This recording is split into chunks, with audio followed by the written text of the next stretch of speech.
알츠하이머에 걸렸다는 전두환 전 대통령이 얼마 전에 골프장에서 골프를 친 사실이 목격돼서 논란이 일고 있습니다. 알츠하이머에 걸렸다고 운동도 하지 못하는 것은 아니겠지만 골프장에는 갈 수 있고 법원에는 갈 수 없다는 게 좀 안 맞는 거죠. 알츠하이머, 전두환, 골프장만 가면 몸이 기억한다. 제작진이 이렇게 제목을 뽑았습니다. 얼마 전에 민정기 전 비서관이 전두환 씨가 불과 10분 전 사실도 기억을 못해서 하루에 10번 이상 이를 닦는다는 얘기를 했습니다. 그리고 재판에 출석을 못하는 이유로 알츠하이머 걸렸다, 광주까지 갈 수 없다, 방금 전 일도 기억을 못한다. 그렇게 얘기를 했습니다. 핑계를 댔지요. 자, 그런데 골프장에서 모습이 목격이 됐는데 스코어 계산도 직접 했다고 하고 목격자들의 얘기를 들어보면요. 지팡이도 안 짚고 매우 활기차 보였다. 그리고 그 골프장은 좀 잘 아는 사람이 하는 골프장의 모양인데요. 오면은 완전히 VIP 대우를 하는데 입사 교육을 할 때 여기 광주 출신 없냐 이렇게 물어보기도 했다. 윤소하 정의당 의원은 이거는 세계의학계의 기적의 사례다. 민정기 전 비서관은 알츠하이머가 누워있는 병은 아니지 않느냐 그런 얘기인데 의사의 견해가 좀 궁금합니다. 알츠하이머가 과연 어떤 병인지 일단 우리 일반인 상식으로는 알츠하이머는 뭘 좀 쉽게 잊어버리고 치매 뭐 이런 적인데요. 저는 자칫하면은 또 이 전두환 씨가 알츠하이머 환자들까지도 어렵게 만드는 그런 일을 할 수도 있는 거 아닌가 생각이 드는데요. 한번 관련된 녹취들을 한번 들어볼까요? 전 대통령이 광주 사태 때 현장에 간 적도 없고 각 광주 사태를 열렸던 각종 그 지휘관 회의가 작전 회의 같은데 한 번도 참석하신 적이 없고 그런데 어떻게 직접적인 책임이 있습니까? 그 당시도 어쨌든 보안사령관이었으니까 전혀 책임이 없는 건 아닌데 광주 사태 모든 책임의 핵심은 전 대통령이다. 그건 모든 책임은 전 대통령이 있다고 하는 주장이 있으니까 그게 사실과 다르니까 그게 억울하다는 거죠. 방금 들은 얘기도 금방 잊어버리시고 또 조금 전에 하신 일도 잊어버리시고 그래서 광주 법정에 나가더라도 나가서 정상적인 진술을 할 수 없고요. 전두환 측에서 얘기하는 건 전에 한 이야기를 뭐 10번, 20번 한다든가 뭐 일을 뭐 10번, 20번 닦는다든가 그러는데 그 골프를 친다는 거랑 이렇게 이해상충이 있는 것 같은데. 그렇죠. 통상적으로는 알츠하이머는 진행이 되는 거기 때문에 예. 만약에 그러한 수준이라고 생각이 되면은 골프를 치면서 자기 순서를 기억할 수가 없죠. 예. 그런 다음에 홀을 제대로 기억할 수도 없는 거예요. 그렇죠. 그러나 결국은 골프를 쳤다는 어떤 골프의 운동행위가 중요한 게 아니라 골프라는 게임의 규칙을 정확히 따라갈 수 있었다는 거예요, 스스로. 예. 그거는 홀수를 전부 기억했다는 거고요. 예. 본인의 타수를 기억했다는 거고, 예. 자기 앞에 뒤에 누가 치는지를 기억했다는 거거든요. 예. 그렇기 때문에 그런 상태이던 분이 갑자기 그 몇 달 사이에 그 알츠하이머의 경과에 의해서 손상받기는 어렵거든요. 예. 그렇다 그러면 아까 말씀드린 대로 우울증이나 예. 겐셔 증후군이 조금 더 가까워지게 되는 거죠.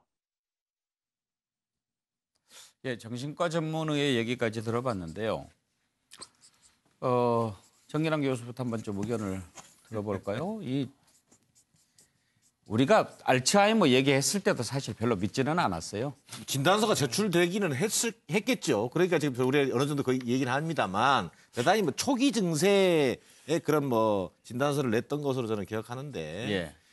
이게 알츠하이머 진짜 환자들을 진짜 못 오고 갈 수도 있을 것 같은 생각이 예. 드는데 이건 다른 말로 얘기하면 지금 전두환 전 대통령, 전두환 씨는 지금 민정기 비서관이라는 사람의 어떤 추악한 입을 통해서 지금 어찌 보면 파렴치한 거짓말을 하고 있는 거예요. 아니 골프를 즐길 수 있는 사람이 법정을 출석 알츠하이머 때문에 기억을 못하기 때문에 법정에 출석할 수 없다라는 논리가 전혀 말이 안 된다라고 하는 것이 저 사진 한 장으로 증명이 된 거잖아요. 광주 법정까지 걸어오라는 얘기로 알아듣었어요. 자, 요즘에 광주 KTX 타고 가면요. 1시간 50분이면 갑니다. 예. 자, 저기 지금 홍천에 있는 모 골프장으로 알려져 있는데요. 아무리 못해도 1시간 반 가까이 가야 됩니다. 저 정도면 지금까지 이게 다시 그럼 왜 저런 현상이 나오는 것인가? 저 사람이 전두환 씨가 무슨 골프 광이고 골프 매니아에서인가? 저는 그렇게 생각하지 않습니다. 기본적으로 끝내 죽기 전까지 광주 시민을 모독하겠다라고 하는 반성이 전혀 없는 거기서 설명을 해야 되는 것이지 뭐 본인이 골프 치고 안 치고야 사실 우리의 관심사는 아니잖아요. 어떻게 보면 정말 진정한 어떤 그 역사에 대한 어떤 반성 또 자신의 죄를 인정하는 뭐 이런 어떤 것을 우리가 기대하는 것이지 저 골프 갖고 뭐라고 한 건 아닌데 지금 저 사람이 법정 출석 안 하면서까지 그 논리가 알츠하이머였고 그것이 알고 봤더니 골프였다라는 것은 온 국민을 속이고 있는 것이죠. 그래요. 지금 서정 변호사 그냥 골프 치고 운동했다면 이것도 뭐 할 수도 있는 거죠. 그런데 법정에는 알츠하이머 때문에 못 간다고 얘기했는데 골프장에서 보이니까 문제가 되는 거 아닙니까? 그렇죠. 제가 판례는 안 썼지만요. 예. 저는 이제 전두환 전 대통령 저런 행태 있잖아요. 이거는 이제 한 단어로 저는 후한무치랍니다. 예. 후한무치. 예를 들어 알츠하이머 이전에 돈이 얼마 있어요? 29만 원. 29만 원이 예. 어떻게 골프를 칩니까? 그 자체가 말이 안 되잖아요. 국민을 이게 몇 번 우롱하는 겁니까? 저는요. 더 이상 이게 자꾸 사법체계를 우롱하지 말고 역사의 법정 앞에 진실을 떳떳이 밝히고 책임질 일이 있으면 책임을 당당히 져라. 이걸 이게 요구하고요. 제가 항상 이 전두환 논평할 때마다 꼭 하는 말이 있어요. 전두환의 해고록은 잉크로 쓴 거짓입니다. 이런 게 잉크로 쓴 거짓은 광주의 역사는 피로 쓴 진실이에요. 잉크로 쓴 거짓이 어떻게 피로 쓴 진실을 이길 수가 있습니까? 저는 이게 더 이상 국민을 후한무치하게 우롱하지 말고 이제라도 이게 떳떳하게 사죄할 거는 사죄하고 역사에 밝힐 거는 밝혀야 된다. 이렇게 봅니다. 저 표현은 서정욱 변호사가 아닙니다. 만든 이게 중국의 표현입니까? 루신, 노신. 아, 이분이 노신이. 쓴 말을 제가 차용한 겁니다. 예, 잉크로 쓴 거짓은 피로 피로 쓴 쓴 진실을 이길 수 없다. 이 논평도 이게 김성환 평론가가 전적 동의할 것 같은데. 저도 지금 그걸 물어보고 싶어요. 오늘 예, 김성환 평론가 얘기를 안 들을 수가 없습니다. 동의합니다. 예, 저는 갑자기 백담사가 떠올랐습니다. 네, 1988년 11월 23일, 지금 방금 전에 제가 찾아보니까 날짜가 나오는데요. 연희동 자택 앞에서 대국민 사과문을 발표합니다. 자신의 재임 기간 동안의 모든 과오, 이런 것들에 대해서 사과드린다. 앞으로 모든 책임은 자기한테 있다고 사과하고 난 다음에 백담사로 떠나서 769일 동안 백담사에서 은둔의 생활을 보냅니다. 그리고 난 다음에 지금 다시 또 나는 그런 적 없다 이렇게 얘기하면서 책 써서 다시 이런 상황에 처하지 않았습니까? 다시 가셔야 될 것 같은데요. 제가 보니까. 백담사 정도 가지고 되겠어요 이제. 김한규 변호사는 어떻게 네, 생각하십니까? 저는 전두환 전 대통령에게 어떤 메시지를 던질 생각은 전혀 없고요. 왜냐하면 이분은 그 우리 현대사의 최고의 비극인 광주 민주화 운동에 대해서도 아까 뭐 민정기 비서관도 얘기했지만 계속 광주 사태라면서 그 농락하고 있어요. 사실 이분들 머릿속에 있는 거죠. 지금도 전혀 반성을 안 하고 사과도 안 하고 있는데요.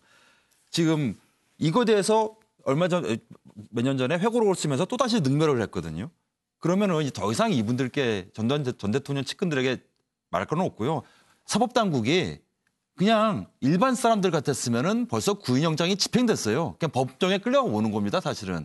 이게 법의 형평성 차원에서도 지금 다음 재판이 3월인데요. 이미 작년 8월부터 시작된 재판이 완전 공전입니다. 당사 피고인이 출석 안 해서 3월달 재판에는 반드시 이미 구인영장은 발부됐으니까 그냥 공권력이 집행하면 됩니다. 집행하면 국민들도 법정에 안 나가면 이렇게 집행될 수 있구나라는 경각심을 좀 메시지를 던질 필요가 있다고 생각합니다. 예. 황장수 소장께서는 민정기 전 비서관의 해명 그리고 또 알츠하이머에 걸렸다는 전두환 전 대통령의 이런 행동 어떻게 생각하십니까? 보수의 리더 지도자에게 저는 제일 부족한 게요. 좀 당당함이라고 봅니다. 자신이 정말로 옳게 해고록을 써서 옳다고 생각하면요. 자신이 볼 때는 성역화되어 있는 일에 본인이 도전했을 때 이 무기력하기 때문에 저런 식으로 이제 빠져나가는 부분. 저는 알츠하이머도 사실 아니라 봅니다. 그렇다면 총을 들고 행명을 한 것이 자신의 이해관계가 아니라 국가를 위해서라고 설사 그게 결론적으로 잘못되었더라도 본인이 확신을 한다면 지금 확신하잖아요. 그러면 지금 자기한테 어떤 불이익이 오더라도 재판정에 가서 당당하게 자기가 하고 싶은 소리를 하고 설사 그 처벌이 어떤 결과가 내려지더라도 거기에 당당하게 또 임해야죠. 저런 식으로 한때는 총을 들고 행명을 해서 나라를 갖다가 들어먹고 이제는 저런 식으로 알츠하이머라고 빠져나간다. 저는 당당하지 못한 저런 전통이 아직도 남아 있었어요. 보수의 리더들이 비겁한 사람이 많아요. 정갑이 오늘 묘하게 말이죠. 오늘 우리가 좀 다뤘던 일들이 뭔가 좀 앞뒤가 안 맞는 그런 해명들이 좀 논란을 불러일으키는 그런 사례들 아닙니까? 국민을 바보로 하나 뭐 이런 느낌인 거죠. 그렇죠. 아직도 그러니까 비정상된 공간들이 상당히 많다고 보여지는 것이죠. 그래서 뭐 정부 들을 때마다 뭔가 새로운 변화 또 정상화 이것을 외치는데 저는 그 전두환 전 대통령 움직임 이게 사실이라면은 사법 질서를 지금 농락하고 있다고 봅니다. 아까 김 변호사 얘기했듯이 이거는 뭐 출입 기록을 금방 확인할 수 있기 때문에 이게 강제 구인을 해서 재판장에 세우는 게 맞다고 보여집니다. 그러니까 앞서도 얘기했습니다만 뭐 재산 29만 원 그 얘기를 해서 상당히 또 분노를 일으켰는데 지금 사실은 그 광주 그 문제 관련해서 김대중 전 대통령은 피해자임에도 불구하고 화해 손짓을 했습니다. 예. 그러면 전두환 전 대통령 측도 진심 어린 사과를 해야 되거든요. 사실은 뭐 시간이 얼마 그렇게 많이 나오고 있지도 않기 때문에 그 같은 어떤 기본 상식적인 질서가 이루어져야 되는데 지금 그러지 않고 이 자체를 회피하고 또 아까 그 뭐 비서관 얘기처럼 뭐 비아냥거리는 듯한 이런 언급들 이래서는 참 그 지도자다운 모습들이 아니다. 저는 그런 지적을 좀 해주고 싶습니다. 예, 다음 이슈로 넘어가겠습니다.